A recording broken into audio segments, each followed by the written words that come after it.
রাধানগর বাজারের মাছ বাজার কালাপাহাড়ি ইউনিয়নের মাছের যোগান দেওয়ার সবচেয়ে বড় কেন্দ্র। প্রায় সব গ্রামের মানুষই এই বাজার থেকেই মূলত মাছ কিনে থাকেন। খুব সকাল সকাল এই বাজারে ক্রেতা বিক্রেতার আগমন শুরু হয়। এখানে ছোট্ট নদীর মাছ থেকে শুরু করে বড় সাইজের চাষের মাছও পাওয়া যায়।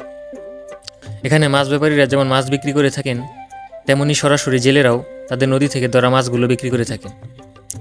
এই বাজার ইলিশ থেকে শুরু করে পাঙ্গাস, তেলাপিয়া, রুই, কাতলা, চিংড়ি সহ নানা প্রজাতির দেশীয় মাছ পাওয়া যায়। একসময় এখানে কোনো ছাউনি বা ভিড় ছিল না, কয়েক বছর আগে এগুলো নতুন হয়েছে। কিন্তু বিক্রেতার সংখ্যা বেশি হওয়ায় এই শেডে সবাই জায়গা পান না। অনেককেই মাছ নিয়ে তখন বাজারের মূল সড়কে বসে যেতে হয়। সেখানেও জম্পেশ বেচাকেনা চলতে থাকে। সকালে বসে এই বাজার 10টা থেকে 11টা পর্যন্ত বেচাকেনা চলতে থাকে।